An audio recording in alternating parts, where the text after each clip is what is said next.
Now, your host, Michael Cohen, with a Capital City recap on more compelling talk radio, 1320 WILS. And we're back. Michael Cohen, this is 1320 WILS. Thank you for tuning in. My next guest says that all fear is imaginary. Gary Miller is the author of the book, Go to War Against Fear and Doubt. Based here in Michigan, spent 50 years as a professional photographer. He's an educator, author, a life coach, motivational speaker. Gary, great to have you here.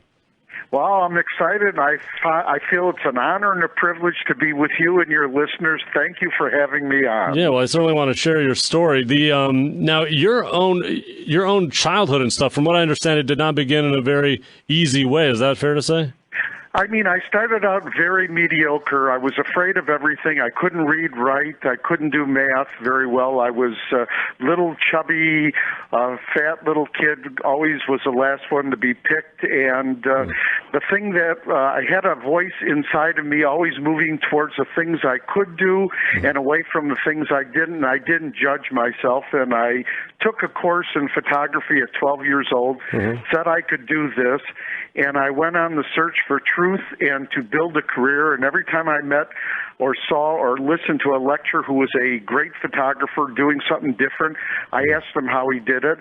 And then when I started doing better as a photographer, I went to sales trainers and I learned how to sell my product. And then I went to motivational speakers and people who told me how I could work on myself, and I listened to their advice. And I've been on the search for truth and happiness my whole life. Now, you grew up here in Michigan, is that right? Yeah, I grew up in Michigan. I went to Mumford High School. My counselor at Mumford told me that I wasn't smart enough to get a college education and I should find a trade. Wait, you're joking? Your high school counselor told you that? Right, and then my father told me that I had to go to college. He says, you're going to be a teacher in the daytime, go to law school at night. And I says, well, listen, I don't know this counselor very well, but I better listen to my father. Went to Highland Park Junior College, then went to the College of Education at Wayne and got into Detroit College of Law. And then I said, why should I listen to what my mommy and daddy want? I like this photography. And then after 5 years of teaching, I started my mission to be the best photographer I could possibly be. From what you're saying, it doesn't sound like you were facing that much fear and doubt. How pervasive was that for you then? Well, as I said, I focused on what I could do. If I couldn't do the sports, and I was very poor at math, and I was poor at reading and writing, I concentrated on doing what I could do. And since the girls they weren't thrilled with my looks and my personality as a photographer with a camera in my hand, I found out, well, let me take your picture. And every young lady wanted to get their picture taken, so that was my excuse to be with girls. And then I made it my career choice to find out how to make every woman that came in front of my camera beautiful, and I started my career in photography. In 50 years, right, as a photographer, that must have changed then when technology shifted, right, when everyone has a camera on their phone now. How are you able to adapt to that? Well, the biggest problem with that is that so I had a great run. People flew me all over the United States to do family pictures, Hawaii, Cancun, Mexico, Aspen. I took pictures of people dog sledding, and I thought that this would be a run that would never end. And a few years ago, this generation sort of said, well, we can do our own pictures. We don't need you. I fumbled around, and then I said, let me look back at all the lessons I learned in my life and reinvent myself.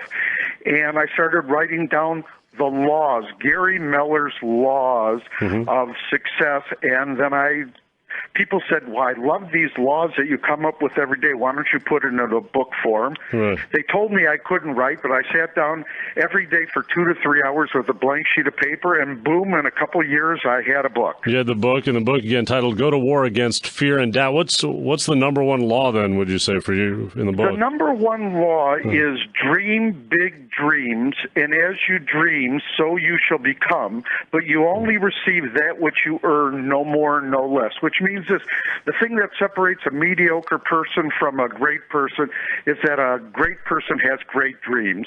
And when you have a goal, every person that you meet and everything that you hear is there to take you where your dream is, but the only way you can recognize this person is by having a goal.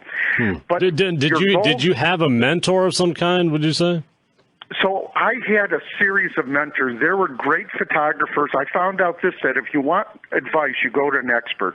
So all along my trip, I met world-class photographers who were willing to share their secrets, take the time to explain to me. I mean, when you go to a person who isn't doing what you want to do, they don't always bring you on track. So I believe that if you want the true roadmap to success, go to someone who's an expert, take them a coffee or lunch, and they'll share their secrets Now, with you. along the way, did you have moments where your business and your career, you weren't sure if you were going to actually be able to make it?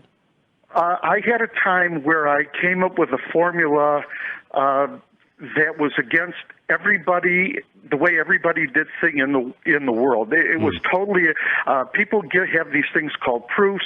They put a little deposit on proofs. The people get the proofs and have all your images, and then they don't want to come back. Right, to make they're an order the little tiny pictures, right? The proofs. Right, little tiny. So I decided that I wouldn't give a proof anymore. I would make a price that I thought was fair, and they would pick from finished product, and all of a sudden my phone stopped ringing, and I was out of business.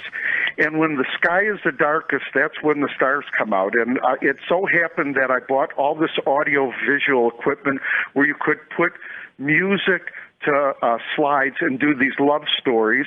I didn't know how to I bought the equipment because I took a seminar. I didn't know how to run it. There was a young guy who worked for me. He just finished learning how to do this at Lawrence Tech. He said, I'll do it. And all of a sudden I created the Gary Miller love story.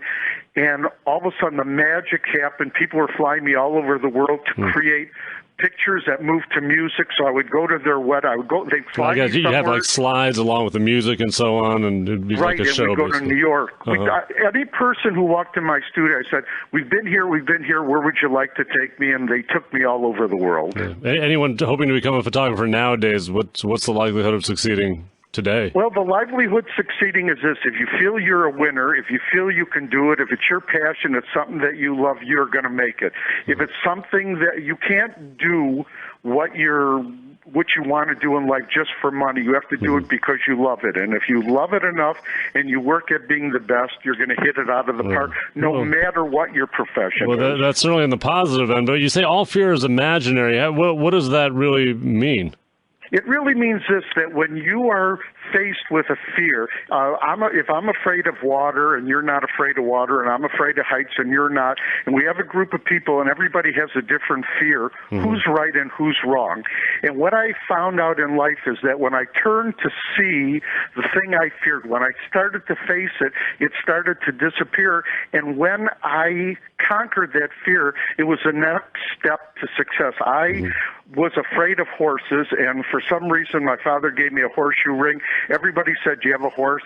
I said, I'm afraid of horses. I can't afford horses. And then one day a person came into my studio and he had horses, and he took me out for a ride on a place that rented and sold horses. And before I got off the horse, I owned it, and now I live out in the country and have 3 horses, and found out, even though I was afraid of it at first, it was the most unbelievable hobby and pleasure that I ever had in my life. Now, I guess you're retired now, is that right?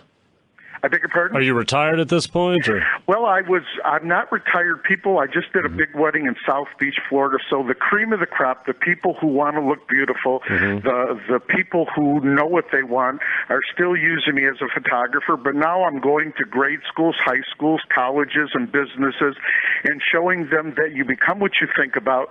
You can orchestrate whatever you want to happen in your life by reading the things that you want to come into your life. You become what you think about, and whatever you believe to be true in your life happens. And so I'm passing the message. I think it's an obligation of the last generation to share all their lessons with the next one and keep them from making the same mistakes. So my job right now is to tell people, go with their dreams, become the best. Well, it sounds like you certainly did. What's the biggest mistake you think you made along the way? The biggest mistake I ever made along the line was not thinking that I could do whatever I wanted to do. Someone flew me to a birthday party in Cancun, Mexico, and most of the guests were multimillionaires. They flew their own jets there, and I wanted to find out what their secret was. Their secret was that they asked for a tremendous amount and got a tremendous amount. So my biggest mistake was not going for enough gusto, for not thinking bigger, and even being greater than I am. It's a matter of what you ask for. But you say you have to earn it too, right? It's not just a matter of imagining it. You have to work for it. So your imagination brings the opportunity. What do they say? Luck is when preparedness meets opportunity. So if you spend your life preparing yourself to be a great communicator, to find out, business is just basically asking people what they want and giving them what they want.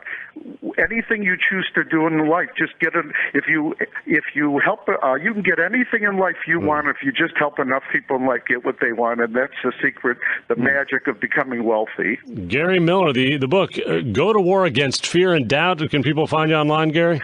Yeah, all they do is go to my website, gotowarthebook.com, and they can get a Kindle, they can get a PDF, or they can buy an autographed hard copy. I'm the only author that has his website and his personal phone number on the back, and they can always call me for a helping hand. There it is, Gary Miller. The website, gotowarthebook.com. Gary, thanks. Yes.